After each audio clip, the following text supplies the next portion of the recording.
નમસ્કાર વિદ્યાર્થી મિત્રો, આજે આપણે ઇંગ્લિશનું બીજું કાવ્ય અથવા પોએમ પેન્સિલ ભણવાનું છે। આ જે પોએમ અથવા તો કાવ્ય છે એ એક પિતા એની પુત્રી માટે અથવા તો માતા પણ કહી શકાય, પણ અહીંયા પુત્રીની વાત છે, એના માટે લખેલું છે કે પુત્રી છે એ ભણવા કરતા બીજી બધી બાબતોમાં વધારે રસ લે છે અને વિચિત્ર ચિત્રો પોતે ડ્રોઈંગ કરે છે। એના માટેની આ વાત છે। જેમ આપણે જોયેલું કે ઘણા વિદ્યાર્થીઓ એવા હોય કે જેને ભણવા કરતા અન્ય બાબતોમાં રસ હોય, તો અહીંયા પણ આ જે નાનકડી બાળકી છે એની વાત એવી જ રીતે કરેલી, અને એની કલ્પનાઓ તો તમે જોજો, આ કાવ્યની અંદર જે એને કલ્પનાઓ જોયેલી છે કે શું કરવા માંગે છે, ઉલટ પુલટ કરવા માંગે છે, તો એ કલ્પનાઓ પણ અહીંયા રજૂ કરેલી છે કવિએ। આપણે જે તારે જમી પર પિક્ચર જોયેલું, એની અંદર જે એક બાળક હોય, બાળકને અક્ષરો નથી દેખાતા એટલે કે ભણવામાં એને રસ નથી હોતો, પણ એની જગ્યાએ એ ચિત્ર દોરવામાં એટલો જ પારંગત હોય, એવી જ વાત અહીંયા કંઈક કરવામાં આવેલી છે કે ભણવા કરતા જે ચિત્રો દોરે છે, અને ચિત્રો પણ વિચિત્ર દોરે છે, બરાબર જોજો, કંઈક અલગ જ ચિત્ર દોરે છે। તો કેવા પ્રકારના ચિત્રો દોરે છે એની અહીંયા વાત કરેલી છે। માય ડોટર, ડોટર એટલે દીકરી, તો મારી દીકરી, લિટલ, લિટલ એટલે નાની, ડિયર એટલે વહાલી, ડોટર એટલે દીકરી, તો મારી દીકરી, નાની વહાલી દીકરી। ત્યાર પછી લાઇટ્સ, આપણે લાઇટ એટલે પ્રકાશ, પણ અહીંયા લાઇટ્સનો મતલબ છે પ્રકાશિત કરવું, અહીંયા ક્રિયાપદના અર્થમાં છે। પ્રકાશિત કરવું, ઝગમગાવવું અથવા તો સળગાવવું એવા અર્થમાં છે। તો લાઇટ્સ અ પેન્સિલ એટલે કે પેન્સિલ સળગાવે છે, બરાબર જોજો, પેન્સિલ સળગાવે છે વિથ અ શાર્પનર, શાર્પનર એટલે આપણે ખબર છે અણી કાઢવા માટે, છોલવા માટેનો, જેને આપણે સંચો કહીએ છીએ, તો બરાબર અહીંયા એને જે શબ્દો વાપરેલા છે એ બરાબર જોજો કે શાર્પનર વડે પેન્સિલને સળગાવે છે, ખરેખર અણી કાઢે છે, પણ અહીંયા એનો અર્થ છે પેન્સિલને પ્રકાશિત કરે છે અને એ પ્રકાશથી એ ચિત્ર દોરે છે। તો lights a pencil with a sharpener, sharpener વડે પેન્સિલને પ્રકાશિત કરે છે। હવે એ પ્રકાશિત કરીને એટલે કે પેન્સિલની અણી કાઢીને એ શું કરે છે એ આપણે જોવાનું છે। The sky of the white paper, સફેદ કાગળનું આકાશ, the sky of the white paper એટલે સફેદ કાગળનું આકાશ। તો અહીંયા ચિત્ર દોરવા માટે જે સફેદ કાગળ લે છે એ કાગળને આકાશ સાથે એની સરખામણી કરેલી છે, એટલે કે સફેદ કાગળનું આકાશ। Begins to be filled with light, filled એટલે ભરવું, બિગિન્સ એટલે શરૂ કરવું, મતલબ કે પેન્સિલથી જે સફેદ કાગળ છે એ સફેદ કાગળ ભરવાનું શરૂ કરે છે, મતલબ કે એમાં ડ્રોઈંગ કરવાનું શરૂ કરે છે। તો begins to be filled with light, પ્રકાશથી ભરવાનું શરૂ કરે છે। હવે શું કરે છે એમાં? ધ બ્લેક બર્ડ, કાળું પક્ષી, ફ્લાઇંગ એટલે ઉડી રહ્યું, અહીંયા અવે, ફ્લાઇંગ અવે વિથ ધ ટ્રી, કાળું પક્ષી વૃક્ષ સાથે ઉડે છે અથવા ઉડી જાય છે, ફ્લાઇંગ અવે એટલે ઉડી જવું, કાળું પક્ષી ટ્રી સાથે કે ઝાડ સાથે ઉડી જાય છે। જોજો એને દ્રશ્ય કે જે ચિત્ર દોરેલું છે એ એવું દોરેલું છે કે ઝાડ સાથે કાળું પક્ષી ઉડી રહ્યું છે। ગ્લાસીસ એટલે કે ચશ્મા, ગ્લાસીસનો મતલબ છે ચશ્મા। On the eyes of the peacock, મોરની આંખો પર ચશ્મા, એને જે ચિત્ર દોરેલું છે મોરને ચશ્મા પહેરાવ્યા છે, મોરની આંખ ઉપર ચશ્મા પહેરાવેલું ચિત્ર છે। The fire chariot flying in the air, fire એટલે આગ અથવા અગ્નિ, ચેરિયટ એટલે રથ, અગ્નિ રથ અથવા સળગતો રથ, પણ આપણે અગ્નિરથ વધુ એને શૂટ થશે। તો the fire chariot flying in the air, અગ્નિરથ હવામાં ઉડે છે કે ઉડી રહ્યો છે, અગ્નિરથ એને ચિત્ર દોર્યું છે, એમાં એક અગ્નિરથ છે એ હવામાં ઉડી રહ્યો છે। એની કલ્પનાઓ જોજો તમે, એ જે ઢીંગલી દીકરી કે બાળકી છે એની કલ્પનાઓ કેવી છે?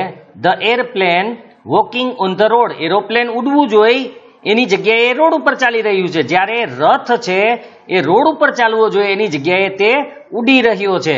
તો આવું ઉલટું પુલટું કરેલું છે. તો એરોપ્લેન કે આપણે એરોપ્લેન જેને કહીએ છીએ એ રોડ ઉપર ચાલી રહ્યું છે. The lion having a conversation with the cow. Cow એટલે ગાય, કન્વર્ઝેશન એટલે વાતચીત અથવા વાર્તાલાપ. સિંહ છે ગાય સાથે વાર્તાલાપ કરી રહ્યો છે. એને જે ચિત્ર દોરેલું છે એમાં ગાય અને સિંહ બંને વાતચીત કરે છે. આ શક્ય નથી, એટલે જ આપણે કીધું કે વિચિત્ર ચિત્ર છે. કારણ કે ગાય અને સિંહ ભેગા મળીને વાતચીત કરતા હોય તો એ દ્રશ્ય કેવું હોય, વિચારો.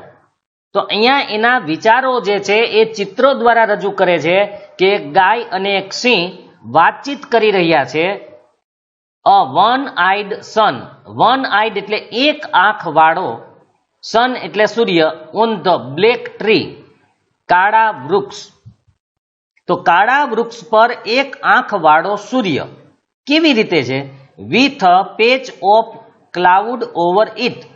પેચ એટલે ધબ્બો પણ કહી શકાય, થીગડું પણ કહી શકાય અહીંયા. તો જે કાળું વૃક્ષ છે એના ઉપર એક આંખ વાળો સૂર્ય છે એ સફેદ જે વાદળું છે વાદળાના ધબ્બા સાથે આવેલો છે, રહેલો છે. વાદળું જે છે, ક્લાઉડ એટલે વાદળું, વાદળાના થીગડા રૂપે ત્યાં રહેલો છે. કહેવાનો મતલબ કે કાળા ઝાડ ઉપર એક આંખ વાળો સૂર્ય છે અને એની ઉપર વાદળાનું થીગડું અથવા તો ધબ્બો આવેલો છે, એટલે કે એના ઉપર એક વાદળું રહેલું છે. તો એને જે ચિત્ર દોર્યું છે એમાં કાળું વૃક્ષ છે, એક આંખ વાળો સૂર્ય છે, એની ઉપર એક વાદળાનો ધબ્બો રાખેલો છે, એક થીંગડું રાખેલું છે, એક ભાગ રાખેલો છે. A blue fish flying on the forehead of the cloud. Forehead એટલે કપાળ, બ્લુ ફિશ એટલે ભૂરી માછલી, ફ્લાઇંગ એટલે ઉડી રહી છે. હવે માછલી ક્યારે ઉડે? પણ એને જે ચિત્ર દોરેલું છે એની અંદર એક ભૂરી માછલી છે જે ઉડી રહી છે. ક્યાં ઉડી રહી છે? તો કે ફોરહેડ એટલે કે કપાળ ઓફ ધ ક્લાઉડ, વાદળાના કપાળ ઉપર ભૂરી માછલી ઉડી રહી છે. The yellow butterfly swimming in the waterfall. Waterfall એટલે ધોધ. યલો એટલે પીળું, બટરફ્લાય એટલે પતંગિયું, સ્વિમિંગ એટલે તરી રહ્યું છે. પીળું પતંગિયું ધોધમાં તરી રહ્યું છે. હવે પતંગિયું ઉડવું જોઈએ એની જગ્યાએ એ ધોધમાં તરી રહ્યું. ધોધમાં તો એ કદાચ સહન પણ ન કરી શકે, મરી જાય. પણ એની કલ્પના શક્તિ તમે જુઓ કે પતંગિયાને ધોધમાં તરતું બતાવ્યું છે, જ્યારે માછલી તરવી જોઈએ એની જગ્યાએ એને વાદળો ઉપર ઉડતી બતાવેલી છે. ત્યાર પછી માય ડાર્લિંગ ડોટર. ડાર્લિંગ એટલે વહાલી, અહીંયા દીકરી માટે છે એટલે, બાકી કોઈ હોય તો વહાલું અથવા વહાલો એવા શબ્દ પણ કહી શકીએ. તો મારી વહાલી દીકરી. In her એક્સ્ટસી. એક્સ્ટસી બરાબર યાદ રાખજો, એક્સ્ટસી એટલે પરમ આનંદ. આપણે કહીએ ને આનંદનો આનંદ, અતિ આનંદની અનુભૂતિ થાય એને પરમાનંદ કહેવાય. તો એક્સ્ટસીનો મતલબ છે પરમાનંદ. તો મારી જે વાલી દીકરી છે એના પરમાનંદની અંદર છે, મતલબ કે એનો એક આનંદ જ અલગ છે. જ્યારે એ ચિત્ર દોરતી હોય કે ચિત્રમાં મશગુલ હોય, તલ્લીન હોય, ત્યારનો જે આનંદ છે એ અલગ પ્રકારનો આનંદ છે, જેને આપણે પરમાનંદ કહી શકીએ. તો મારી વાલી દીકરી એના પરમાનંદમાં એટલે કે અતિ આનંદમાં is busy drawing strange pictures. એ ચિત્ર દોરવામાં વ્યસ્ત છે. કેવા ચિત્ર? વિચિત્ર ચિત્રો દોરવાની અંદર વ્યસ્ત છે. કારણ કે સ્ટ્રેન્જ એટલે વિચિત્ર. અહીંયા સ્ટ્રેન્જ એટલે અજાણ્યું પણ થાય, પણ અહીંયા વિચિત્રના અર્થમાં છે. બિઝી એટલે વ્યસ્ત છે, ડ્રોઈંગ એટલે કે દોરવામાં. તો એ વિચિત્ર ચિત્ર દોરવાની અંદર વ્યસ્ત છે, એના આનંદમાં ને આનંદમાં. પણ હવે સાચી વાત આવે છે કે but when the school master gives her homework. પણ જ્યારે, વેન એટલે અહીંયા જ્યારે, સ્કૂલ માસ્ટર એટલે કે શાળાના શિક્ષક, gives એટલે આપે છે, હર એટલે તેણીને, હોમવર્ક એટલે કે ગૃહ કાર્ય. પણ તેણીના જે શાળાના શિક્ષક જ્યારે તેને ગૃહ કાર્ય આપે છે ત્યારે શું થાય છે? My darling doll breaks the tip of the pencil. Tip એટલે અણી, પેન્સિલની જે અણી હોય એને ટીપ કહેવાય. તો જ્યારે શાળાના શિક્ષક એને હોમવર્ક આપે છે ત્યારે મારી વાલી ઢીંગલી, ડોલ એટલે ઢીંગલી, મારી વાલી ઢીંગલી, બ્રેક્સ એટલે તોડી નાખવી, ધ ટીપ એટલે અણી ઓફ ધ પેન્સિલ, પેન્સિલની અણી તોડી નાખે છે. ચિત્ર દોરવા હોય ત્યારે કોઈ પ્રોબ્લેમ નથી, પણ જેવું હોમવર્ક આપે ત્યારે એ પેન્સિલની અણી તોડી નાખે છે. આપણે ઘણા બાળકોને જોયા હોય કે જ્યારે હોમવર્ક કરવાનો સમય આવે ત્યારે કંઈક ને કંઈક બહાના બતાવે કે પેન્સિલ બરાબર નથી, ઇરેઝર બરાબર નથી, કાગળ આમ થઈ જાય છે, બુક આમ થઈ જાય છે, બુક ભૂલાઈ ગઈ છે. તો અહીંયા પણ એ એવું જ કરે છે કે જ્યારે હોમવર્કની વાત આવે ત્યારે પેન્સિલની અણી તોડી નાખે છે. કેમ? તો કે ઇન એંગર એટલે કે ગુસ્સામાં, અને અને the candle of the pencil, candle એટલે મીણબત્તી, ઓફ ધ પેન્સિલ એટલે કે પેન્સિલ રૂપી જે મીણબત્તી છે અથવા મીણબત્તી રૂપી પેન્સિલ છે એ ઇઝ એક્સટિંગાઇઝડ એટલે કે બુઝાઈ જાય છે, ઠરી જાય છે. બરાબર યાદ રાખજો. તો જ્યારે તે પેન્સિલની અણી તોડી નાખે છે ત્યારે જે મીણબત્તી રૂપી પેન્સિલ છે એ બુઝાઈ જાય છે, ઠરી જાય છે. એક્સટિંગ્વિશ્ડ એટલે ઠરી જવું, બુઝાઈ જવું. તો જ્યારે ગુસ્સામાં હોય પેન્સિલની અણી તોડી નાખે છે એનો મતલબ કે પહેલા એને પેન્સિલ સળગાવી હતી, એ સળગતી જે પેન્સિલ છે એ ઠરી જાય છે, બુઝાઈ જાય છે. મતલબ કે હોમવર્ક કરવું નથી હોતું એટલે પેન્સિલની અણી તોડી નાખે છે. Only the smoke remains, remains એટલે રહેવું, સ્મોક એટલે ધુમાડો. ઓનલી માત્ર ધુમાડો રહે છે.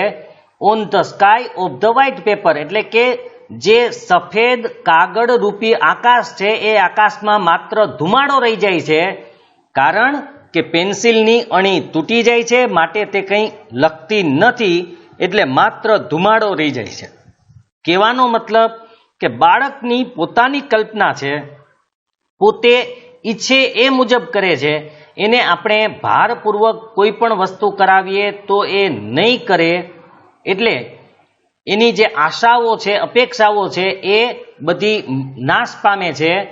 માત્ર સફેદ કાગળ રૂપી જે આકાશ છે એમાં ધુમાડો રહી જાય છે, ત્યાર પછી એ કંઈ પણ કરતી નથી. પણ જ્યારે એને એની મેળે કંઈક કરવા દેવામાં આવે ત્યારે પોતે ઘણું બધું કરે છે, ઘણી બધી વિચિત્ર રચનાઓ પણ કરે છે, કારણ કે એ પોતાના પરમ આનંદમાં રહેલી છે.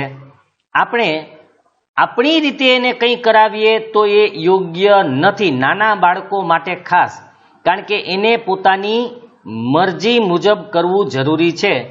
આ જે પોએમ છે એ ટ્રાન્સલેટ કરેલી છે બૈદર બખ્ત અને જયંત પરમાર એના દ્વારા લખિત છે.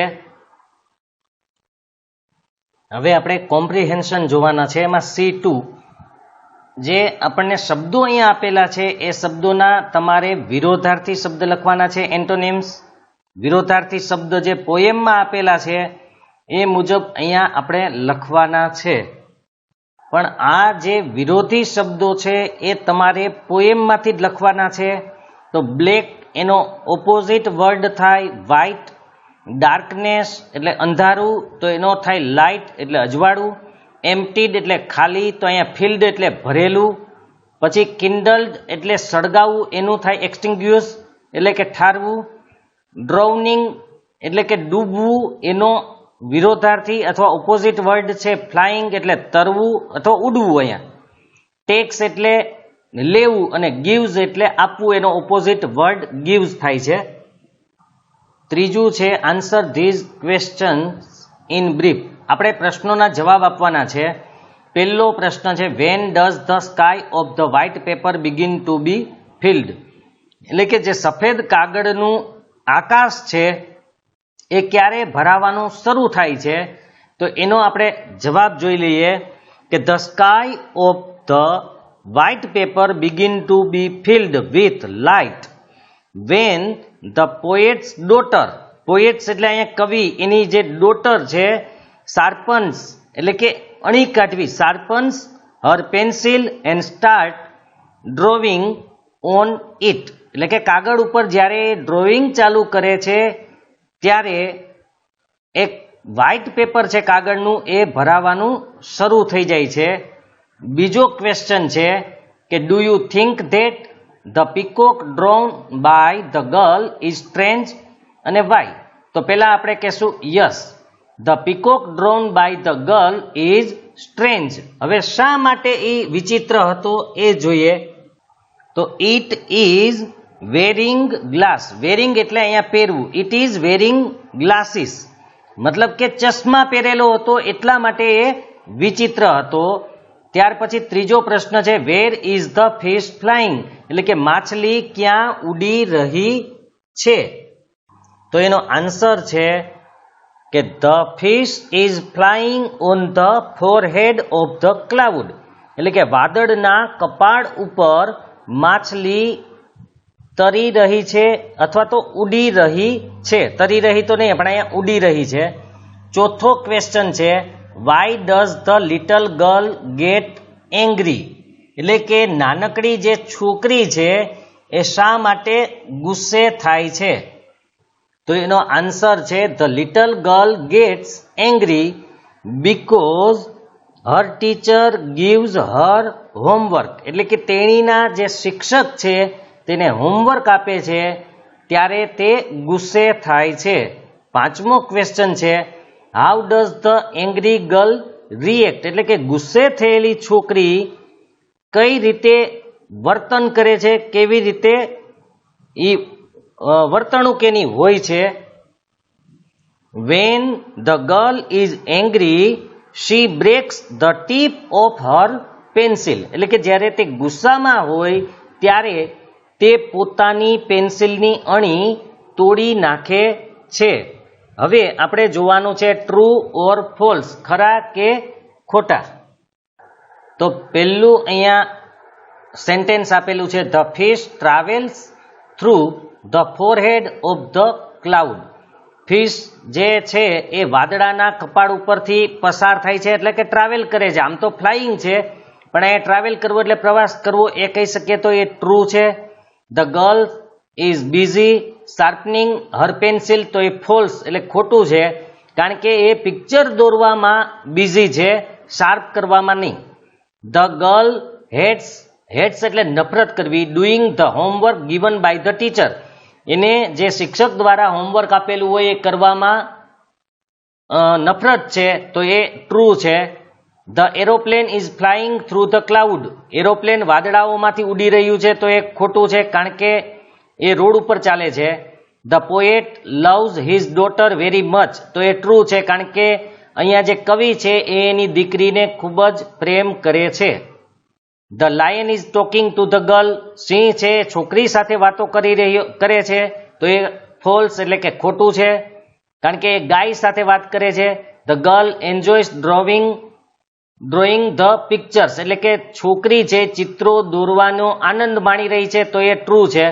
The girl smashes the point of the pencil, એટલે તોડી નાખવું પોઈન્ટ, તો એ રાઈટ છે, એ ટ્રુ આવશે કારણ કે પેન્સિલની જે ટીપ એટલે કે પોઈન્ટ હોય એ તોડી નાખે છે માટે ટ્રુ છે. The sun doesn't have any patch of cloud over it, એટલે કે સૂર્યની ઉપર કોઈ વાદળાનો ધબ્બો કે થીગડું નથી તો એ ખોટું છે કારણ કે આપણે જોયું હતું કે થીગડું એની ઉપર એક વાદળાનું હોય છે માટે એ ફોલ્સ આવશે.